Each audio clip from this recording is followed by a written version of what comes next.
what do you guys think of the game? Second game in the Smith Center for you. Second game of the year for you. General thoughts on the game? First off, Georgia's Army brought mad energy, so it's just a different environment and vibe right now. And having all these guys and having Darren, he had a great game today. I think Garrett had 15, a great game. I think Jacoy came off the bench too and gave us a lot of energy. So I just think we was all locked in from the jump. Your offense was impressive, Max, but it was your defensive turnover. It was your ability to steal the ball at the very end of the first half that got GW back in to take the lead at the first half. Was this Caputo telling you to play more defense, or did you come up with these steals on your own? This is just Coach Caputo, Coach Lee, and that's a great scout on them. Just saying, we have to be better on ball defense, being in the gaps, and we listened to that. I think we didn't start doing that at the beginning of the game. I think after the timeout, they told us we need to, get better on defense, and we got together and they had turnovers. Yeah, William and Mary was shooting a ton of threes in the first half. Can you just talk about what the adjustments the team made in the second half to stop those threes from deep? Just knowing who the shooters were, I think that was the biggest thing. Coming into the game, the coaches kind of made that vocal to us that we got to get out to the shooters. And to start the game, we didn't do a good job of it. But I think later down the line, we started to close out harder, make them put the ball on the floor, make them uncomfortable. And it led us to get back in the game.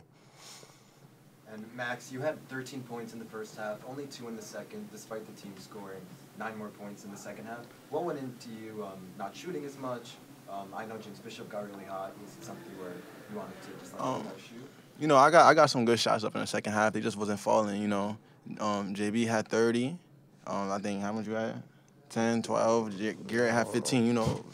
We have a lot of guys that could score the ball. So if I'm not scoring, I'm going to just have to do it on the defensive end, and if the ball comes to me, I'll just have to make the right play on offense. But me not scoring didn't really affect my game. So, Darren, obviously you today got to the basket super well. You're a very aggressive driver. I'm just curious how you try and kind of find the balance between still being aggressive and kind of avoiding offensive fouls. I think just knowing who I am and staying true to my game. The coaches have done a good job of teaching me how to use my body well without drawing an offensive foul. So I think just trusting the work that I put in and knowing who I am and staying true to myself and my game just allowed me to still be who I am on the court. So. End of the game there, obviously, got a little bit closer than I'm sure you guys would have liked.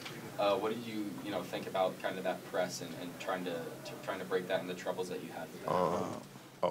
I just think we just had to settle down. Once we got comfortable and started just getting the ball in, making the right play, I think it was more so taking the pressure off of us. And we had to realize that we're winning. We don't have to play fast. We're in the lead. So once we figured it out and calmed down, I think it was good after that. But we still got to make the right plays, and we're gonna go fix it in practice. So definitely. Last time GW played William and Mary, it was an overtime unfortunate loss, and James Bishop missed a game-winning 3 on an air ball. But it seems like he came back with a vengeance. You think that sort of previous performance factored into how incredible he was in the second half? I didn't even know about that game, yeah, but I didn't either. Y'all know James Bishop. I know James Bishop. James Bishop is one of the best scorers in the nation, and when we trust him with the ball, and he made the right decisions today, and I don't think that's going to be the last 30-point game we see this year. Facts. Max, your rebounding that come from a young age? For a guard, I've watched you 2 years. You seem to get critical rebounds, but you kind of like it in there, mixing it up. Tell us about that. The coaches just tell me, go every time. I missed it. I missed a couple times today. They going to get on me, but they just trust me to go get it every time, and I know I could jump pretty high and I could get it. So. Any other questions for student athletes? Last one. The team shot really well from the free throw line today. Can you tell me a little bit about what went? Last game we didn't shoot pretty good. Yeah. Coach Caputo told us we need to, get the stance right, and I think that played a great role. He actually demonstrated it for us in practice, and we spent 10 minutes shooting free throws. So he went 4 for 6. Yeah. All right, thanks, guys. Thank you.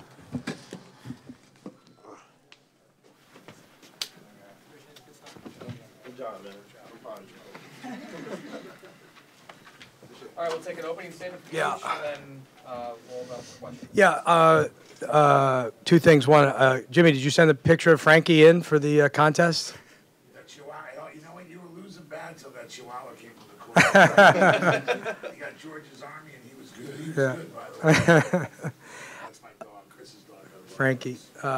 Also, I want to just make mention of the Be Hand Strong shirts that the players wore and I'm wearing now, and hopefully people scanned their phones and made a contribution. For those of us that don't know, Pat Behan's a guy that I've known since I recruited him when he was at Middleburg Academy. He wound up going to Bucknell. Had a very good career there. Has been a high school coach in this area. He's a great guy, young guy. I think he's 36, 37 probably. And he's got ALS. His father passed away of ALS, but his dad was in his 60s. And Pat is really fighting this at such a young age. And as we know, it's a cruel, cruel disease. And the cost of, care is tremendous. And so anything we can do, we've done a number, I've been a part, and they've done a number of different things with Be Hand Strong. I've been a part of some of them to raise awareness, raise some money. I know Pat just got home from the hospital. He's on a ventilator at his house, probably watching the game, I hope. And he's actually gotten some care at GW Hospital. People in this community really need to think about helping him because it's a vicious disease. It's unfair. And it's happened to a great guy, and I feel like anything we can do to raise awareness. Coach Fisher from William & Mary coached him when he was at Bucknell, so there's a relationship there, and we thought this would be a good game to do that. So. All right, questions? Patrick.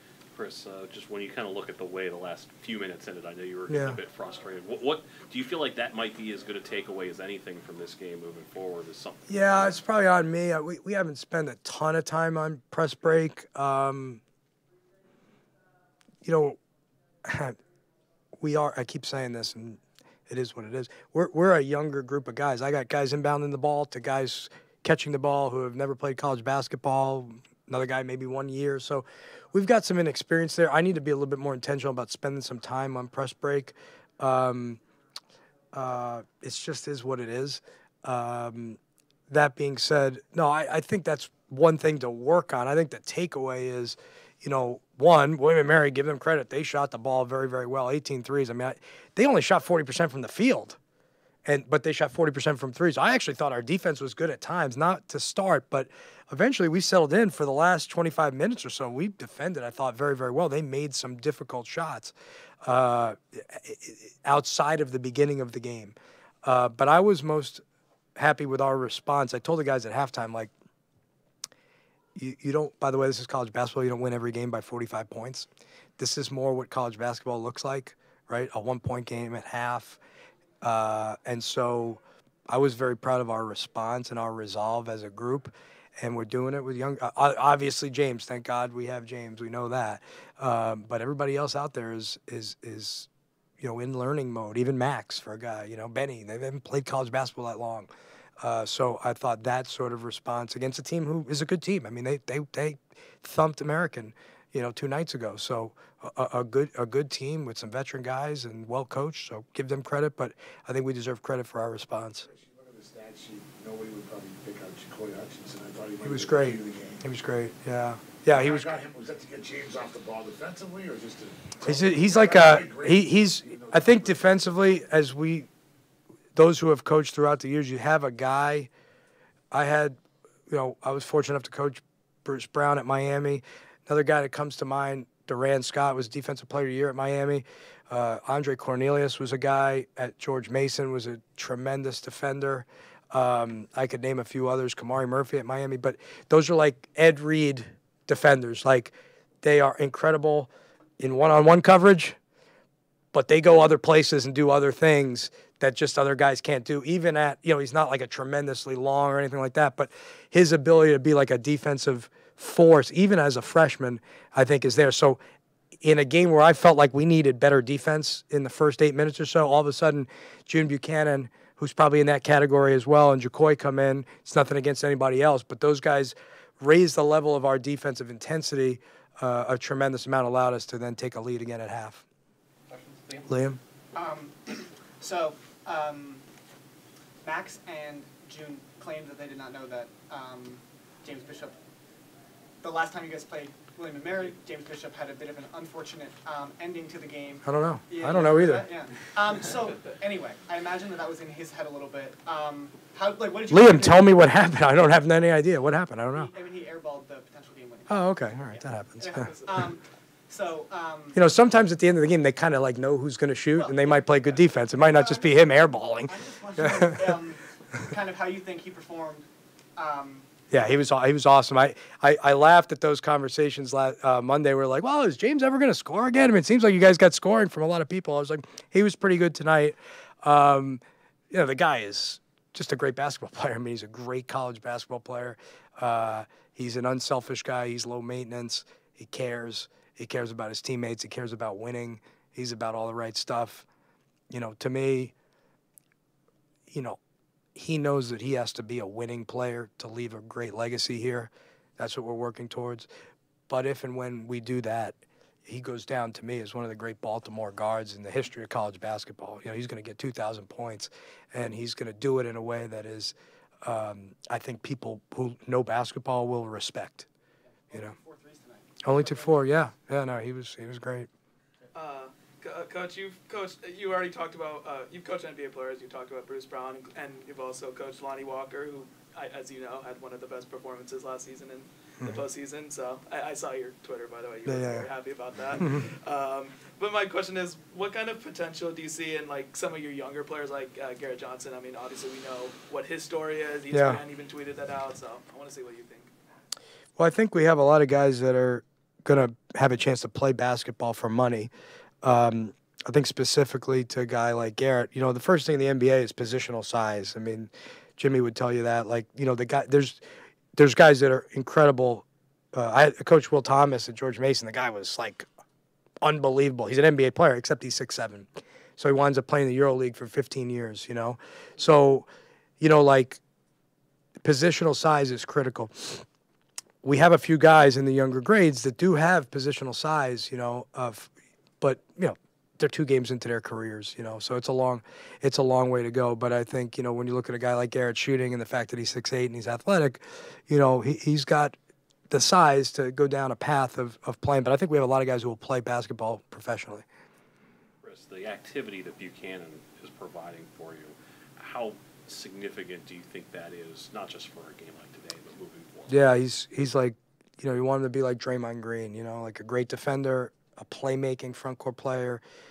He's gotten better shooting the ball. I think there's a world while he's here that he will make threes. But right now, you know, his ability to play with force on both ends. He's he looks like a man. He's the 3rd youngest guy on our team, even though he redshirted Virginia Tech age-wise. So you have really a young person who's I think in the early piece of his career, part of his career here, has sort of learned what his identity needs to be and has played to that identity, and that's such a difficult thing a lot of times for young players. Nobody wants to be Draymond Green, seriously, but he seems like his mind. How much does Draymond make? I would like to be Draymond Green. Yeah. The modern kid wants to shoot threes, but yet he seems to have adapted his mindset, Chris. He's basically your backup. He's been very receptive to it, and I think, you know, yeah, he's been great. So it's good that he's done that. I wanted to ask about Garrett Johnson. He had 21 points in your first game, and then after that, his story really got a lot of national attention. Yeah. ESPN, NBC, Washington here, and he followed that up with another really good game Yeah. today. Can you just talk about it? Yeah, I'm really happy for Garrett and his family. They've been through so much. I told him the fact that, you know, like he gets 21 points is what sort of brings more attention to it.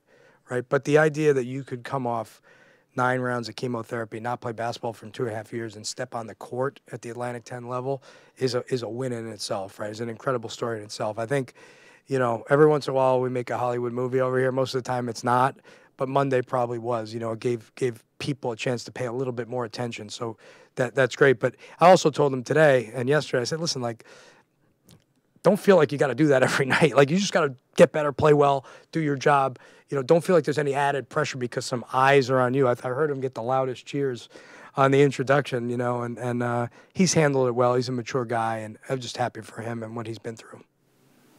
Another one of your freshmen, Trey Autry, he made some great impressions on the court. Can we see him like translate that into shooting and just like? Yeah, it's great. In our secret scrimmage, he had a secret scrimmage. He went 7 of 10 from 3. In our inter squad scrimmage, he went 5 of 5 from 3. And then I think like maybe went like 1 of 3 or something in the other scrimmage. So he was like, you know, whatever, 15 of 19 or something in the scrimmages. And then I said this the other day, he was so hyped up. Every shot was long in the first game. And so I'm glad that he's found another one. You know, he only took 3 today, but I got a lot of confidence in his shooting ability. I thought he had his best defensive performance. And, you know, he's a low mistake guy. He's not high risk, high reward. He's kind of like just make the simple, easy plays, and he'll make open ones. And he's an old soul. He's a coach's son. He's a very mature guy for his age. So I'm confident, very confident in him. Obviously, I wouldn't be starting him if I wasn't. Couple more, Liam. You guys. I'll answer as many. They got some. It's good to have all these folks here today. So. You guys attempted 38 free throws today. Was that an emphasis? Like trying to get Yeah, I wanted to get the ball in the paint. I thought they did a good job against American of kind of keeping American on the perimeter. American was, you know, the ball never really cracked the paint. They were switching a lot. They were trying to keep it out. You know, we just kept hammering them on the ball needs to hit the paint. We got to create some opportunities for you to do that. You have to have the discipline to get to second and third actions so that we could get the ball in the paint. And, you know, eventually once we got it in there, I think the game was called well. I mean, I think I got fouled. We got fouled a lot, you know. One of their guys, Charlie Williams, a bigger guy, but went 4 for 7 Yeah. from 3. And I think that was probably part of your decision to take Akinola down the stretch and kind of put in Buchanan. What do you kind of think going forward about these bigger guys that can also shoot and get our big guys off the block? Yeah, well, it's like, one, Moss came into the game with not, you know, a lot of minutes at South Florida, but even within like the scrimmages for them and stuff, like the first 2 games, like he's a driver, he's an aggressive, athletic guy. He's not a guy who's made a lot of threes in his career. He makes 3 threes in the first half, right? And so we had to adjust that first. Then Williams is capable, but he starts burying them. That's a difficult thing for any 5-man that is more of a traditional. And Stretch, I think, actually can get out and guard on the perimeter a little bit. His nature is to be a helper, right? To rim protect. I don't know, he must have had a number of blocks and changed a lot of shots again today. But to rim protect, he can move his feet. We probably could have done a better job had we felt like Williams was going to shoot a ton of them tonight. Maybe talked to him about that. We started switching it a little bit. Certainly having Darren come in and he can easily play out there and switch. But, yeah, it's a good question. And, you know, I would say we went into this with the thought that they might shoot some threes at the 5. And certainly, to their credit, they shot a lot of them at the 5. And so we would have to make that adjustment a little bit going forward. But it's early in the season. But I think it's. Do you think William and Mary can make a run in that league? If they make 18 threes a game, yes. Yeah. No, I like their group. I mean, you know, Hofstra's another one coming in this week. They're really good. Again, I thought they did a nice job. I thought we did a good job of sort of like saying, okay, the game is going a certain way. We need to change the way the game is going. We did that mid-first half and throughout. I know this is something you were also asked about last game, but William and Mary had 12 offensive rebounds. We only had 4. Is that something you're going to try to emphasize? Yeah, you know, we are, and we're not getting enough of them on the offensive glass, and we're going to have to look at why. We are emphasizing guys crashing, and it's something that we need to fix. And then I thought they did a good job. 3's rebound long, but also, like, for the second game in a row, I told them I felt like we were not the physical team to start the game. Now, we were the physical team as the game wore on, but not to start the game, and that's a little disappointing right now. So I think it comes with the growth of your group to understand that. You limited William and Mary to under 10 free throws, so could you talk a little bit about your defensive focus without fouling towards the end? Yeah, I thought we tried to do a good job with our verticality. I thought Jacoy had a couple of impressive plays. Thought Stretch being able to come over and help. You know, we made plenty of mistakes, but again, I thought a reasonably good defensive game after the first 10 minutes and trying not to foul. And again, they're a difficult team with the way they play. It's abnormal, you know, to be honest, with 5-out stuff. Mark? They're like havoc and pressure in the final 2 minutes of the game. Made that game a lot closer than Yeah. it should have been. How do you tighten that up and what's kind of the emphasis on? Yeah, I think we got to do again a little bit better job of working on some of those press break situations, catching it. It's a little funny. I have James taking it out because last year there were some times where he got trapped. He wants to get fouled. He gets trapped. He holds it. So I'm like, all right, James, why don't you take it out? We'll throw it to somebody else. You step in. We'll get it back to you. You know, so that didn't work great today either. So I'm running out of like places to put him that make sense. But no, I think it's just experience. You know, I think Darren's a guy you could see. He's got great hands. Like you could find a 5-man on him where he could break to catch it, and then he might be the guy to catch it. So we'll just work on some of these things. It's fine. You know. Not a question, but I just want to congratulations on the extension. Thank you. Glad to be here. Yeah. Thank Cav. Yeah. Any other questions? All right. Thanks, everybody. Thanks, guys. Thanks, Coach. Yeah. See you guys.